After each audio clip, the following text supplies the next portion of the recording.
सपने वो नहीं होते जो आप सोते वक्त देखते हैं, सपने वो होते हैं जो आपको सोने नहीं देते।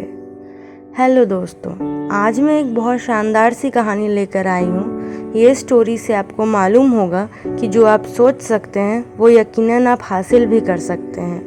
वीडियो में एंड तक बने रहिएगा और अगर आपको स्टोरी अच्छी लगे तो एक सब्सक्राइब ज़रूर कर दीजिएगा। मेरी हमेशा से यही कोशिश रहेगी कि मैं आपको मोटिवेट कर सकूं। चलिए शुरू करते हैं। एक बार की बात है, एक गांव में एक लड़का रहता था जो बहुत सपने देखा करता था। जब वो अपने सपने के बारे में दूसरों से कहता था तो लोग उसका मजाक बनाते थे। सब उससे कहते थे कि छोटे से गांव में रहने वाले बड़े बड़े सपने नहीं देखा करते। उस लड़के को लोगों की बातों को सुनकर बहुत गुस्सा आता था। वो खुद में ही सोचता था कि हमारे गांव में कोई भी इतना काबिल नहीं है जो गांव का नाम रोशन कर सके। अंत में उसने तय ही कर लिया कि आज तक किसी ने गांव का नाम रोशन नहीं किया तो क्या हुआ, मैं गांव का नाम रोशन करूंगा।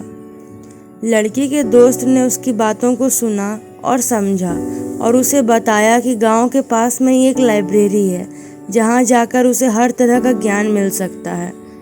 उस लड़के ने जब लाइब्रेरी यानी पुस्तकालय जाकर देखा तो वहां अनगिनत किताबें थी और तो और कई लोग शांति से पढ़ भी रहे थे। वो वहां जाकर बहुत खुश हुआ।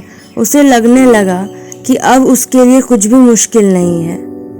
लेकिन पुस्तकालय या लाइब्रेरी से निकलते वक्त उसने गांव के कुछ बच्चों को देखा। वो उसे देखकर बहुत खुश हो रहे थे। तो लड़के ने उन बच्चों से पूछा कि तुम लोग आखिर इतना खुश क्यों हो?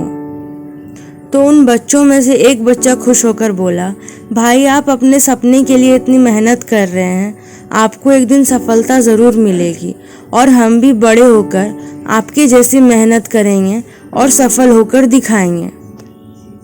लड़के ने हंसकर उन बच्चों से कहा, सही कहा तुमने, मैं अपना सपना ज़रूर पूरा करूँगा, पर क्या तुम्हें पता है कि मेरा सपना क्या है? तो बच्चे ने कहा, हमें नहीं पता।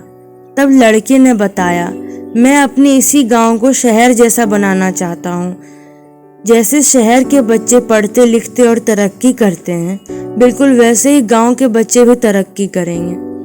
बच्चों ने पूछा, आखिर ऐसा होगा कैसे? तो लड़के ने जवाब दिया, जो भी पुस्तकालय से पढ़कर आऊँगा सारी चीज़ तुम्हें सिखाऊंगा, तुम बस अपना लक्ष्य मुझे बता देना। बच्चों ने अपने अपने लक्ष्य लड़के को बता दिए। अब लड़का रोज पुस्तकालय जाता और बच्चों की ज़रूरत की सारी चीज़ों को एक कॉपी में चुपके से लिख लेता और बच्चों को वो सारी चीज़ें सिखाता। अब लड़का सिर्फ खुद के लिए ही नहीं बल्कि बच्चों के लिए भी मेहनत करता है। कुछ वक्त बाद उस लड़के ने सिर्फ अपना ही नहीं बल्कि बच्चों का भी सपना पूरा किया।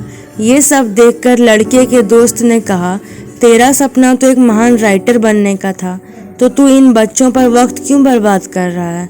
लड़के ने कहा, तू समझा नहीं, मेरा सपना था एक महान राइटर बनने का, पर अपने गांव का नाम रोशन करने का। और जब मैंने अपने सपने के बारे में बताया तो लोगों ने हंसकर मजाक बना दिया कि छोटे से गांव में रहकर इतने बड़े सपने मत देखो, कभी पूरे नहीं होने वाले। आज देखना, ये छोटे छोटे बच्चे आगे चलकर सफलता प्राप्त कर इस गांव का नाम रोशन करेंगे और जब ये सफल हो जाएंगे तो इनकी सफलता की कहानी मैं लिखूंगा। तब मैं भी एक महान लेखक बन जाऊंगा और मेरा भी सपना पूरा हो जाएगा।